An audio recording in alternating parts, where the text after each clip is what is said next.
रायपुर गांव में प्रणव नाम का एक गरीब किसान अपनी पत्नी आस्था के साथ रहता था। प्रणव बेहद मेहनती इंसान था। तमाम तकलीफों और मुश्किलों के बावजूद दोनों हमेशा मुस्कुराने की कोशिश करते।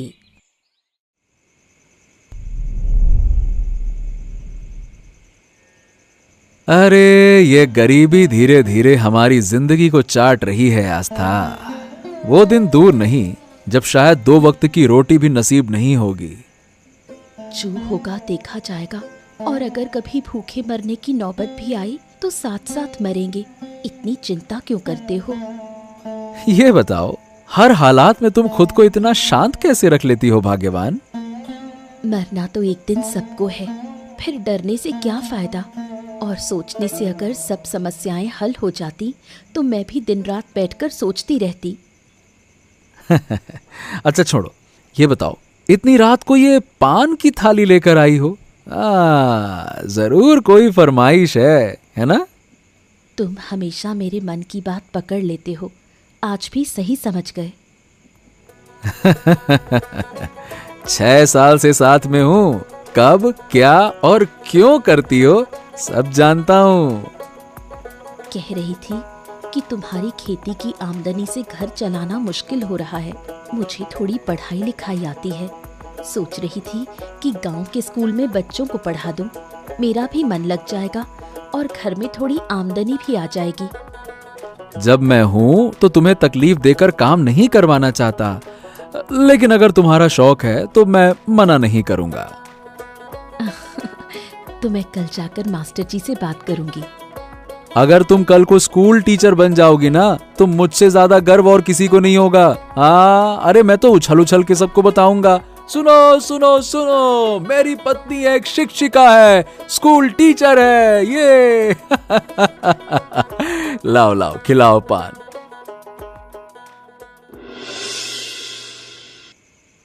आस्था के घर से थोड़ी दूर एक और घर में रहते थे उसके पिता पीताम्बर और सौतेली माँ शकुंतला। आस्था की माँ के देहांत के बाद पीताम्बर ने शकुंतला से विवाह किया, लेकिन शकुंतला शुरू से ही आस्था से नफरत करती थी। उसका ध्यान हमेशा अपनी बेटी शारदा पर ही रहता था। कुछ दिन में पूजा आ रही है, सोच रही हूँ शारदा के लिए साड़ी और मुरली के लिए नए कपड़े खरीद कर भेजूं। अरे कुछ ही दिन पहले तो उसके लिए सोने के गहने और अंगूर अली के लिए महंगी घड़ी भेजी थी। अब ये फिर से पूजा में देने की क्या जरूरत है? तुम पागल हो गए हो? वो जमाई है, अगर पूजा में कुछ ना भेजा तो लोग क्या कहेंगे? बेटी दामाद की खातिरदारी नहीं जानते। वाह वाह वाह वाह, सरदा के लिए तो देख ही रहा हूँ। तो तुम सरदा के लिए बहुत सोचती हो, लेकिन पिछले 6 सालों में कभी आस्था और प्रणव के बारे में इतनी चिंता करते तो ना देखा है? हर बात में आस्था को घसीटना बंद करो, और मुझे उसकी कोई फिक्र नहीं। वो तुम्हारी बेटी है, तुम्हें सोचना है। अब तो गुस्सा ही करोगी? अरे मैं तुम्हें इस उम्मीद से शादी करके घर लाया था कि तुम मेरी बेटी आस्था का भी ख्याल रखोगी, लेकिन अगर जानता कि तुम्हारे मन में आस्था को लेकर इतनी जलन है तो मैं कभी तुमसे शादी करने की गलती ही नहीं करता। तो फिर क्यों की?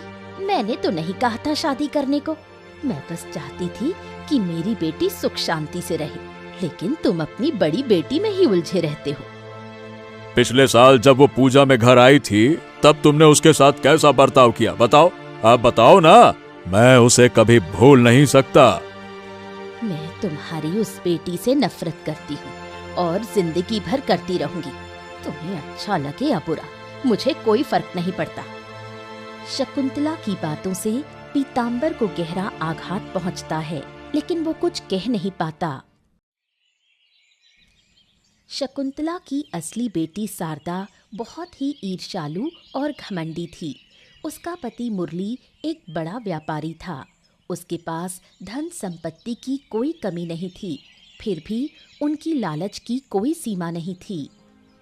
ओ सरदा, मैंने तुमसे कहा था ना अपने पिताजी से 10,000 रुपए लाने के लिए। क्या हुआ उसका?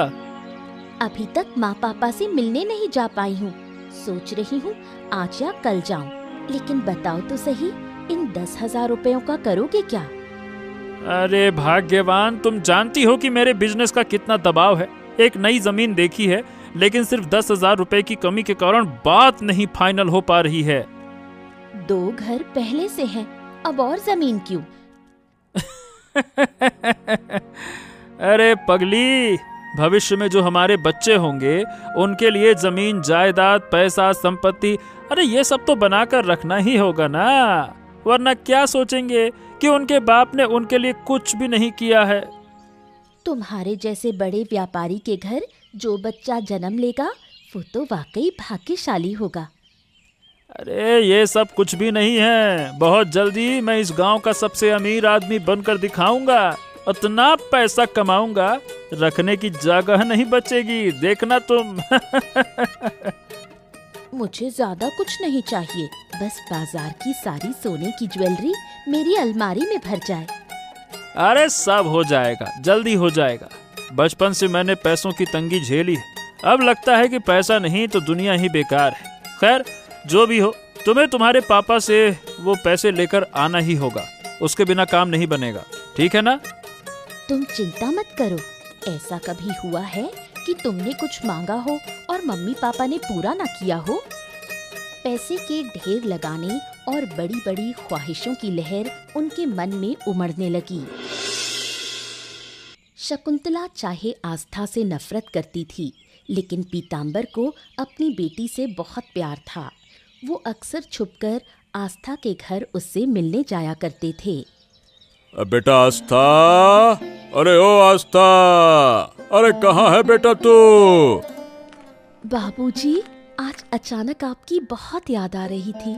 कितने दिन हो गए आपको देखे। आइए अंदर आइए ना।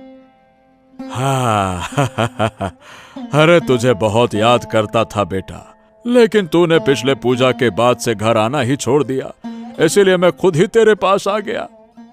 अपने अपमान को तो मैं सह सकती हूँ बाबूजी, लेकिन जिस घर में मेरे पति को सिर्फ इसलिए नीचा दिखाया जाए कि वो गरीब है, वहाँ मैं कैसे जाऊँ?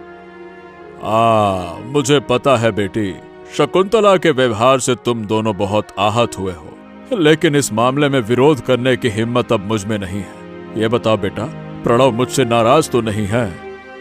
नहीं बाबूजी, उसके दिल में किसी के लिए कोई शिकवा नहीं है। उसने तो कई बार कहा कि मैं जाकर आपसे मिल आऊं, लेकिन मैं खुद ही उस घर में फिर कभी नहीं गई। अरे बेटा, तू मेरी पहली संतान है, उस घर पर तेरा सबसे ज्यादा अधिकार होना चाहिए, और आज तू उस घर से अलग हो गई। क्या फर्क पड़ता है बाबूजी, वो घर भले ही मेरे लिए बंद हो गया हो, लेकिन मेरा ये घर हमेशा आपके लिए खुला रहेगा। हो, बुरा मत मानना बेटी, पूजा आने लगी है, इसीलिए थोड़ी मिठाई और कुछ पैसे लेकर आया हूँ। इसकी क्या जरूरत थी बाबूजी, आप तो बस हमें आशीर्वाद दे जाते, वही बहुत होता। अगर तू मेरे दिए हुए पैसे नहीं लेती तो मैं समझूंगा कि आज भी तेरे दिल में मेरे लिए शिकायत है। ले ले बेटा, ले ले, ले ले। आस्था की इच्छा ना होने के बावजूद वो मिठाई और पैसे ले लेती है और फिर बाप बेटी साथ बैठकर बातें करने लगते हैं। आस्था शकुंतला की सौतेली बेटी थी और आस्था का पति प्रणव एक गरीब किसान था। इसी कारण शकुंतला हमेशा उनका अपमान करती थी, लेकिन प्रणव हमेशा शकुंतला को अपनी माँ जैसा सम्मान देता। चाहे कितनी भी बार अपमान हुआ हो, प्रणव ने कभी विरोध नहीं किया। हो, नमस्ते माँ जी, और आप कैसी हैं? तुम इस समय कहाँ से आ रहे हो? बस थोड़ा सब्जी लेने आया था। आप पूजा की खरीदारी करके लौट रही हैं? देख ही रहे हो, शारदा और उसके पति के लिए कुछ खरीदारी की है। नया दामाद है, ऊपर से इतना बड़ा अमीर व्यापारी, तो उसे अच्छा बुरा सब देना ही पड़ता है। सही कहा माँ, अमीर दामाद को तो देखभाल और आदर सत्कार मिलना ही चाहिए। बिल्कुल, मेरी बेटी को रानी की तरह रखता है वो। पैसे गहने किसी चीज की कमी नहीं है मेरी बेटी को। ऐसा दामाद मिलना मेरे लिए सौभाग्य की बात है। आज मैं एक गरीब किसान हूँ, इसीलिए इतनी आसानी से मुझे ये ताने सुना रही हैं। लेकिन एक दिन मेरा भी समय आएगा, किस्मत एक दिन मेरे भी साथ होगी, देखना। अब खड़े खड़े बात करने का समय नहीं है, जल्दी से जाकर शारदा और मुरली को ये सामान दे आऊं। शकुंतला ने शारदा और मुरली के लिए ढेर सारी खरीदारी की थी, लेकिन वो उससे संतुष्ट नहीं थे। उन्हें उससे और ज्यादा की उम्मीद थी और इसी को लेकर मुरली नाराज था। तुम इतने चुप क्यों हो? कुछ बोल क्यों नहीं रहे हो? कितनी बार पूछ चुकी हूँ, लेकिन तुम कोई जवाब नहीं दे रहे। अरे 10,000 रुपए की उम्मीद थी, लेकिन अब कुछ मिला नहीं। पूजा के लिए बस कुछ गहने और सस्ते कपड़े भेज दिए हैं।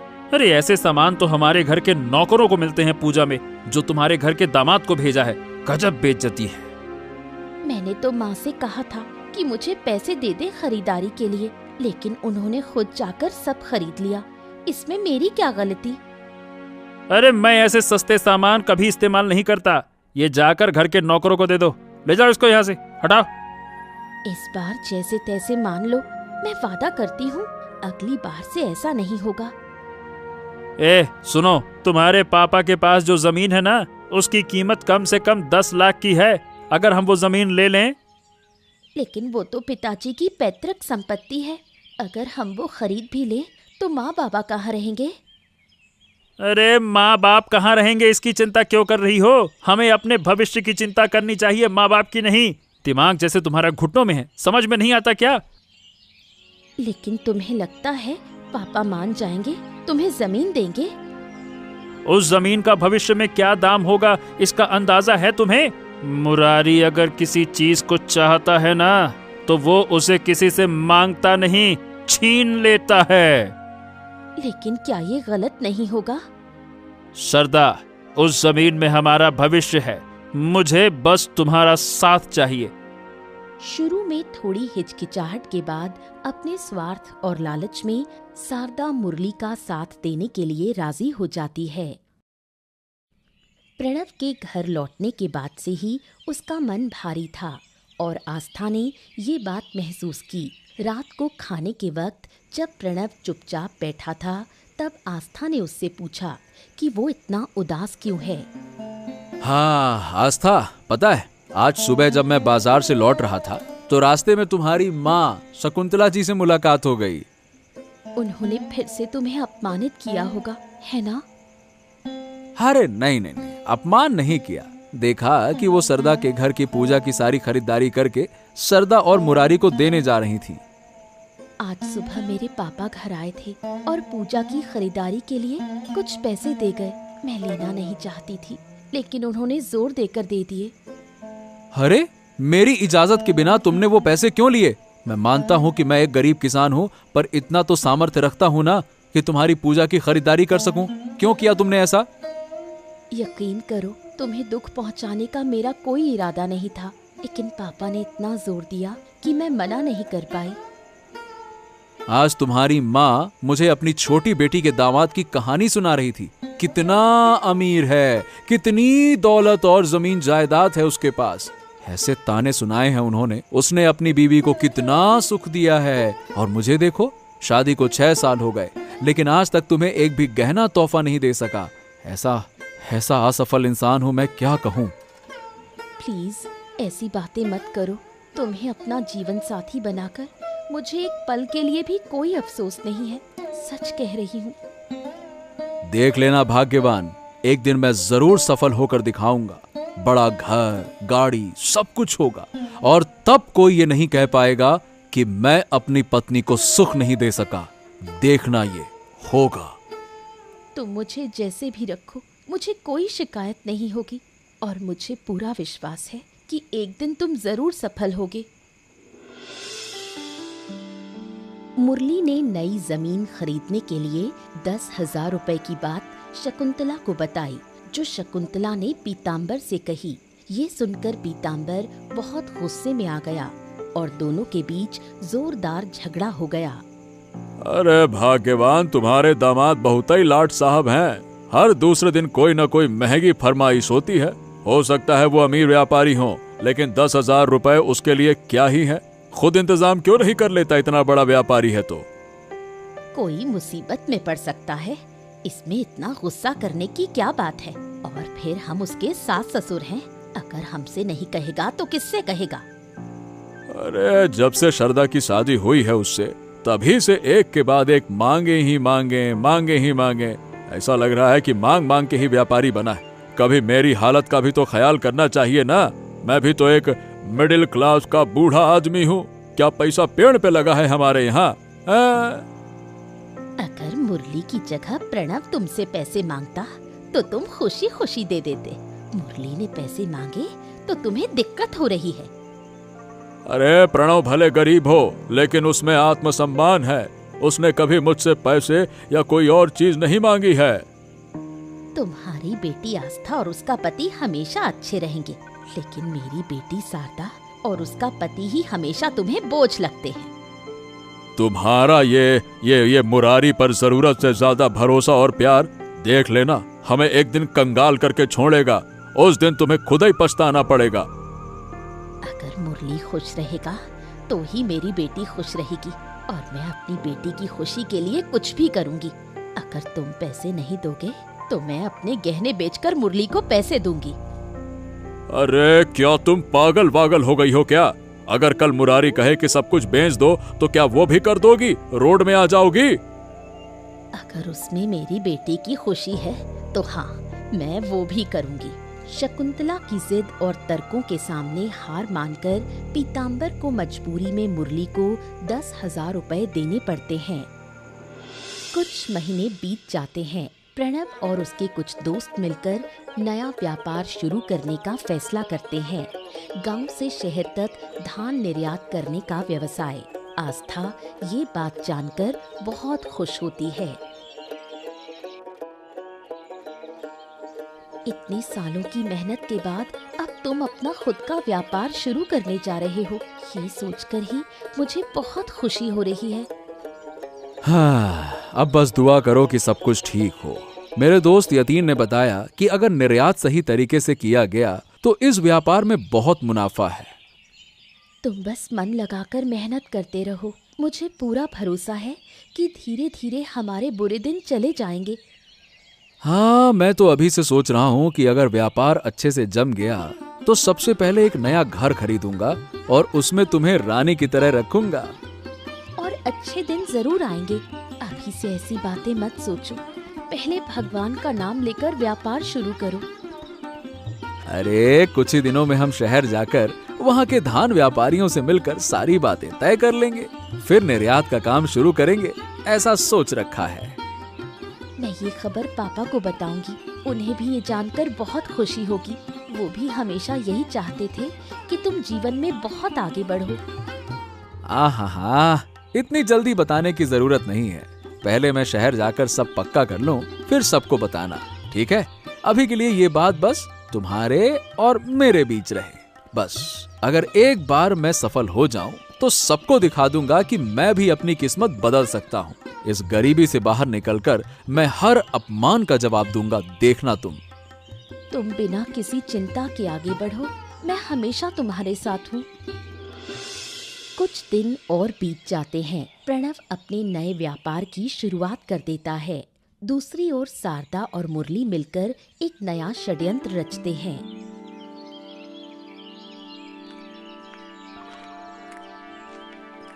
समझी माँ, आज एक बहुत जरूरी काम से तुम्हारे पास आई हूँ। क्या जरूरत है? ससुराल में सब कुछ ठीक ठाक है ना? तुझे और मुरली को कोई तकलीफ तो नहीं हो रही? हम तो ठीक हैं, लेकिन एक छोटी सी समस्या आ गई है। तुम्हारा दामाद एक नई जमीन खरीद रहा है, लेकिन उस जमीन के कागजात पर हमारे दोनों के दस्तखत के अलावा 2 गवाहों की जरूरत है। वो चाहता है कि तुम और पिताजी गवाह बनो। सच कहूँ तो मुरली जैसा बेटा दामाद कहीं नहीं मिलेगा। उसने हमें कितनी इज्जत दी, ये इसी काम से साफ जाहिर हो गया। तुम दोनों को गवाह बनने में कोई आपत्ति तो नहीं है? बिल्कुल नहीं। तुम लोग हम पर भरोसा करके हमें गवाह बना रहे हो, इससे बड़ा सम्मान क्या हो सकता है? इस कागज पर लिखा है कि मुरली वो जमीन खरीद रहा है। एक बार पढ़ लेना, फिर दस्तखत कर देना। हम पढ़ना लिखना जानते थोड़ी हैं बेटी। तूने जो कह दिया वही हमारे लिए काफी है, पढ़ने की क्या जरूरत। थोड़े ही समय में प्रणव का व्यापार फैलने लगता है और धीरे धीरे उनकी गरीबी दूर होने लगती है। प्रणव एक जमीन खरीदकर वहां घर बनवाने का काम शुरू करता है। पीताम्बर उसकी तरक्की देखकर बहुत खुश होता है। बाबा, आप कैसे, यहाँ कैसे बाबा? हाँ, अब मैं ठीक हूँ बेटा, और तुम्हारी तरक्की देखकर और भी अच्छा महसूस करता हूँ। आखिरकार इतने सालों बाद तुमने वही पाया जिसके तुम हकदार थे। सब कुछ तो आपके आशीर्वाद और ऊपर वाले की कृपा से हुआ है, और आपकी बेटी आस्था ने जो हर अच्छे बुरे समय में मुझे मानसिक सहारा दिया, ये सब उसी का परिणाम है। हाँ, तुमने साबित कर दिया कि जो लोग कभी हार नहीं मानते उन्हें एक दिन सफलता जरूर मिलती है। मैं अब कोई बात नहीं सुनूंगा बाबा। जब ये घर बनकर तैयार होगा तो आप और माँ दोनों को गृह प्रवेश के लिए आना ही होगा। हाँ। अरे कोई आए ना आए बेटा, मैं तो जरूर आऊंगा ना। हाँ, चिंता ना करो, मेरे दिल से यही दुआ है कि तुम लोग और भी सुखी रहो और भी तरक्की करो। मैं हमेशा आपके प्रति आभारी रहूंगा कि आपने मुझे ऐसा जीवन साथी दिया जो सिर्फ मेरी पत्नी नहीं, मेरी सबसे अच्छी दोस्त बनकर हमेशा मेरे साथ खड़ी रही। मेरी किस्मत बदलने का सबसे बड़ा कारण वही है, आस्था, मेरी आस्था। हाँ, मेरी भी आस्था बिटिया है। मेरी बेटी हमेशा से ही भाग्यशाली रही है। मरने से पहले तुम्हारे सुखद दिन देख पाया हूँ, यही मेरे लिए सबसे बड़ी सौभाग्य की बात है। अरे बाबा, जैसे गरीबी ने मुझे जकड़ा था, मैंने तो खुद ने कभी नहीं सोचा था कि यहाँ तक पहुँच पाऊंगा। लोग मुझे ताने देते थे, अपमान करते थे। हाँ, और जिन लोगों ने तुम्हारे बुरे वक्त में तुम्हें अपमानित किया था, अब तुम्हारी सफलता उन्हें अपने आप जवाब दे देगी। हाँ, लेकिन मुझे किसी से कोई शिकायत नहीं है, क्योंकि वो अपमान न करते तो मुझ में जोश भी कहां से आता। जो होता है अच्छे के लिए होता है। बस आप यही दुआ करें कि ये सुख हमेशा बना रहे। पीताम्बर और शकुंतला को जरा भी अंदाजा नहीं था कि शारदा और मुरली ने उनके साथ कितना बड़ा धोखा किया है। अरे शैतान भी हमारे आगे फेल है।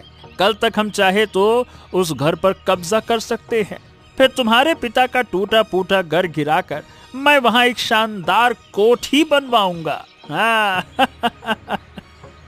हमने सब कुछ कर लिया और माँ बाबा को खबर भी नहीं। उन्हें तो ये भी नहीं पता कि क्या होने वाला है। पता नहीं कल जब उन्हें पता चलेगा तब क्या होगा। आज से 10 साल बाद उस जमीन की कीमत करोड़ों में होगी। मतलब अब हम करोड़पति बन चुके हैं। तुम्हारे माँ बाप इतने भोले हैं कि उन्होंने बिना कुछ पढ़े हम पर भरोसा कर लिया।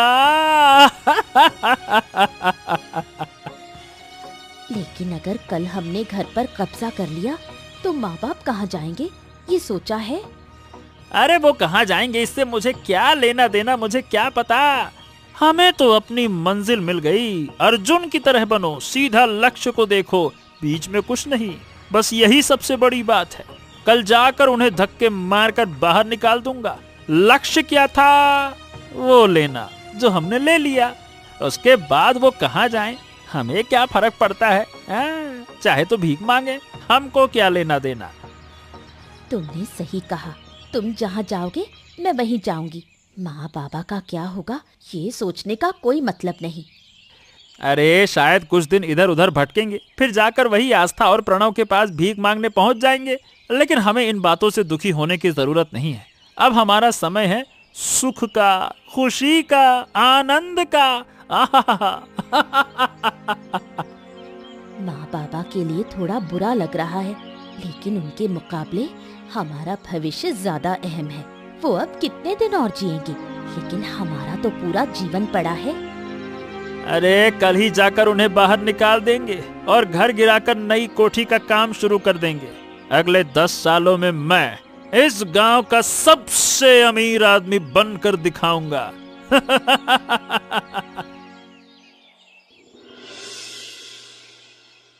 आस्था और प्रणव अपने नए घर के गृह प्रवेश के लिए एक छोटा सा समारोह करने की योजना बनाते हैं।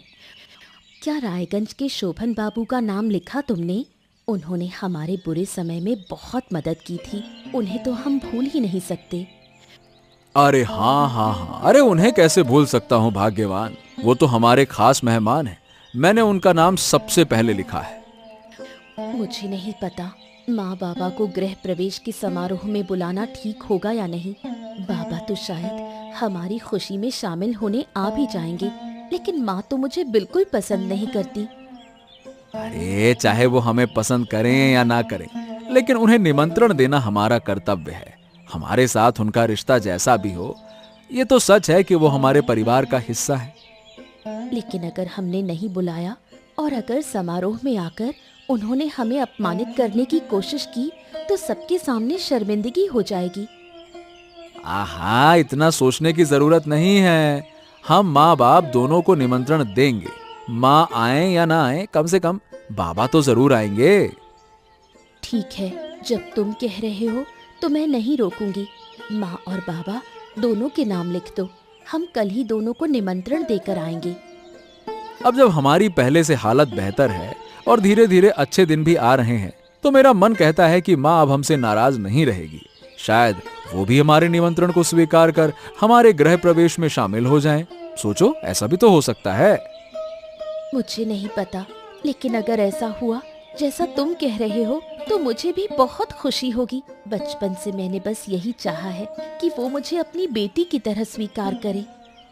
ओहो, तुम चिंता ना करो, कल चलकर निमंत्रण दे देते हैं, उसके बाद जो होगा देखा जाएगा।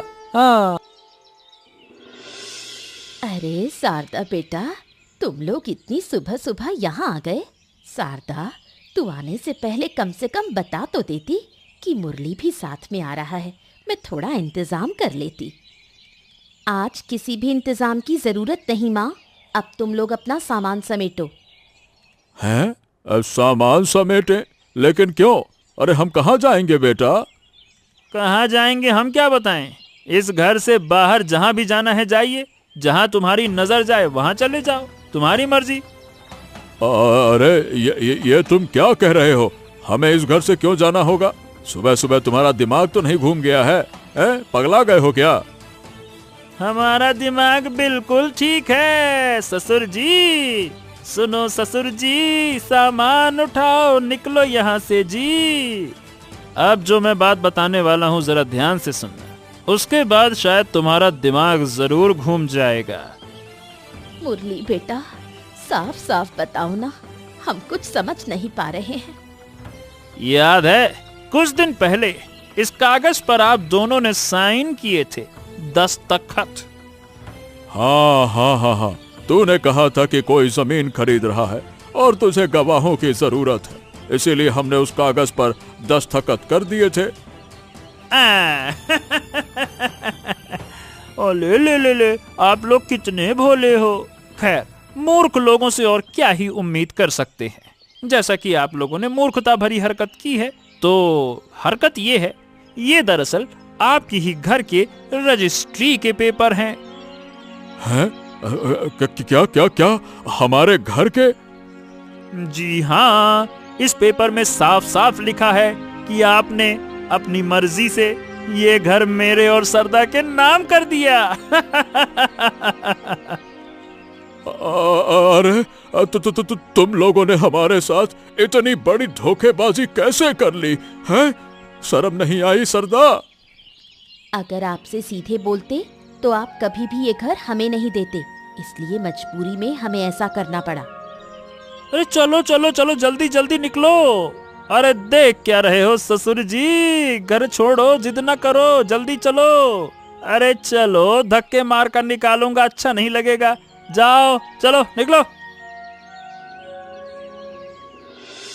बेघर पीतांबर और शकुंतला के पास कोई ठिकाना न होने के कारण वो मजबूरी में आस्था और प्रणव के घर की ओर चल पड़ते हैं।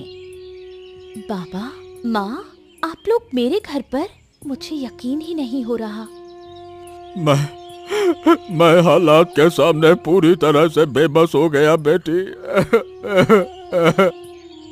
ये क्या? आप रो क्यों रहे हैं बाबा? क्या हुआ है आप लोगों को? शारदा ने हमारे साथ बहुत बड़ा धोखा किया है आस्था। कभी सोचा भी नहीं था कि मेरी अपनी बेटी ऐसा करेगी। माँ बाबा, पहले आप लोग शांत हो जाइए। ओहो, मुरली खुद इतना बड़ा अमीर आदमी है, उसके पास तो सब कुछ है, फिर भी आपके सिर से ये आखिरी छत छीन कर उसने क्या पा लिया? वो जमीन हर साल महंगी होती जा रही थी। शायद मुरली को इस बात का अंदाजा हो गया और उसने ये गंदी साजिश रची। अब हम कहाँ जाएंगे? क्या करेंगे?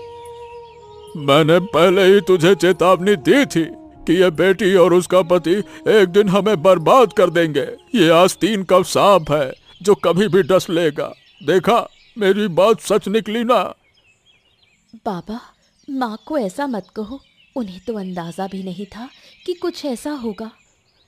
अब देखिए, आप ये कैसी अजीब बातें कर रहे हैं। आज हम लोग आपको हमारे नए घर के गृह प्रवेश में बुलाने आने ही वाले थे और आज आप खुद ही यहाँ पे आ गए। दिक्कत की क्या बात है? अरे बस कुछ दिन हमें बेटा यहाँ आसरा दे दो। हम जल्द ही कोई ना कोई रास्ता निकाल लेंगे, चिंता मत करो। नहीं बाबा, अब से आप और माँ हमारे साथ ही रहेंगे। इतने सालों बाद मैंने आप दोनों को पाया है। अब मैं आपको कहीं नहीं जाने दूंगी। अरे बिल्कुल, आप हमारे साथ रहेंगे और इससे हमारे जीवन की खुशी दुगनी हो जाएगी। जिस बेटी का मैंने तिरस्कार किया, उसी ने आज हमें अपनाया। मुझे माफ कर दे आस्था, मुझे माफ कर दे। आस्था और प्रणव की ममता और अपनापन देखकर शकुंतला को अपनी गलती का एहसास होता है। उसे समझ आता है कि हर बार खून का रिश्ता ही सब कुछ नहीं होता। वो चारों मिलकर एक नया जीवन शुरू करते हैं।